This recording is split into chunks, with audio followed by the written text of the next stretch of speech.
The Death Cure by James Dashner, Chapter 68.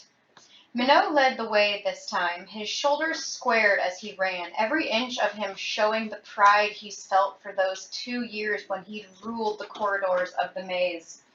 Thomas was right behind him, craning his neck to see the walls of ivy majestically rising toward the gray ceiling. It was a strange feeling being back in there after everything they'd been through since their escape. No one said much as they ran toward the glade. Thomas wondered what Brenda and Jorge must think of the maze. He knew it had to seem enormous. A beetle blade could never translate size like this back to the observation rooms, and he could only imagine all the bad memories crashing back into Gally's brain. They turned the final corner that led to the wide corridor outside the east door of the glade. When Thomas came to the section of the wall where he'd tied Albie up in the ivy, he looked at the spot, could see the mangled mess of the vines, all the effort to save the former leader of the Gladers, only to see him die a few days later, his mind never fully recovered from the changing. A surge of anger burned like liquid heat in Thomas's veins. They reached the huge gap in the walls that made up the east door, and Thomas caught his breath and slowed. There were hundreds of people milling about the glade. He was horrified that there were even a few babies and small children scattered among the crowd. It took a moment for the murmurs to spread across the sea of immunes, but within seconds every eye was trained on the new arrivals, and utter silence fell upon the glade. "Did you know there were this many?" Minot asked Thomas. There were people everywhere, certainly more than the Gladers had ever numbered. But what stole Thomas's words was seeing the glade itself again. The crooked building they'd called the homestead, the pathetic coppice of trees, the blood house barn, the fields now only hardened weeds, the shard map room, its metal door blackened and still hanging ajar. He could even see the slammer from where he stood. A bubble of emotion threatened to burst inside him. "Hey, daydreamer," Minot snapped his fingers. "I asked you a question. Oh, there's so many. They make the place look smaller than it ever did when we were here." It didn't take long before their friends spotted them. Frypan, Clint, the Med Jack, Sonia, and some other girls from Group B, they all came running, and there was a short burst of reunions and hugs. Frypan swatted Thomas on the arm. "Can you believe they put me back in this place? They wouldn't even let me cook, just sent us a bunch of packaged food in the box 3 times a day. Kitchen doesn't even work. No electricity. Nothing." Thomas laughed, and anger easing.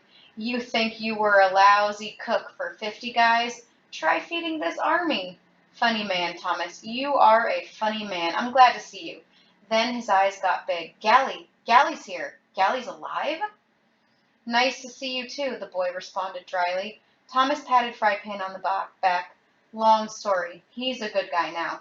Gally scoffed but didn't respond. Minot stepped up to them. "All right, happy time is over. How in the world are we going to do this, dude?" "Shouldn't be too bad," Thomas said. He actually hated the idea of trying to funnel all these people not only through the maze itself, but then all the way through the wicked complex to the flat trans. Still, it had to be done. "Don't feed me that clunk," Minot said. "Your eyes don't lie." Thomas smiled. "Well, we've certainly got a lot of people to fight with us." "Have you looked at these poor saps?" Minot asked, sounding disgusted. "Half of them are younger than us, and the other half look like they haven't so much as an arm wrestled before, much less had a fist fight." "Sometimes numbers are all that matters," Thomas responded. He spotted Teresa and called her over, then found Brenda. "What's the plan?" Teresa asked. If Teresa was really with them, then this was when Thomas needed her, and all the memories she'd had returned. "Okay, let's split them into groups," he said to everyone. "There's got to be 400 or 500 people, so groups of 50. Then have one Glader or Group B person in charge of them. Teresa, do you know how to get to this maintenance room?" He showed her the map and she nodded after examining it. Thomas continued, "Then I'll help move people along as you and Brenda lead the way. Everyone else guide one of the groups, except Minot, Jorge, and Gally. I think you guys should cover the rear." "Sounds good to me," Minot said, shrugging. Impossibly, he looked bored. "Whatever you say, muchacho," Jorge added. Gally just nodded. They spent the next 20 minutes dividing everyone into groups and getting them into long lines. They paid special attention to keeping the groups even in terms of age and strength. The immunes had no problem following orders once they realized the new arrivals had come to help rescue them. Once they were organized into groups, Thomas and his friends lined up in front of the east door. Thomas waved his hands to get everyone's attention. "Listen up," he began. "Wicked is planning to use you for science, your bodies, your brains. They've been studying people for years, collecting data to develop a cure for the flare. Now they want to use you as well, but you deserve more than a life as lab rats. You are, well, all are the future. And the future isn't going to happen the way Wicked wants it to. That's why we're here, to get you out of this place. We'll be going through a bunch of buildings to find a flat trans that'll take us somewhere safe. If we're attacked, we're going to have to fight. Stick with your group, and the strongest need to do whatever it takes to protect the—" Thomas's last words were cut off by a violent crack, like the sound of stone splintering. And then nothing, only an echo bouncing off the enormous walls. "What was that?" Minot yelled, searching the sky for the source. Thomas inspected the glades, the walls of the maze rising up behind him, but nothing was out of place. He was just about to speak when another crack sounded, then another.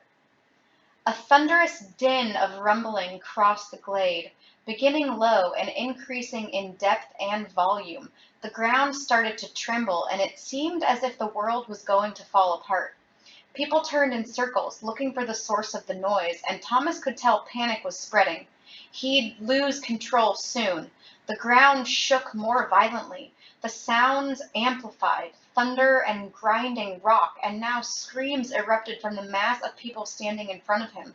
Suddenly it dawned on Thomas. The explosives! "What?" Minot shouted at him. Thomas looked at his friend. "The right arm!" A deafening roar shook the glade, and Thomas spun around to look up. A large portion of the wall to the left of the east door had broken loose, great chunks of stone flying everywhere. A huge section seemed to hover at an impossible angle, and then it fell, toppling toward the ground. Thomas didn't have the time to shout a warning before the massive piece of rock landed on a group of people, crushing them as it broke in half. He stood for a moment, speechless, as blood oozed out from under the edges and pooled on the stone floor.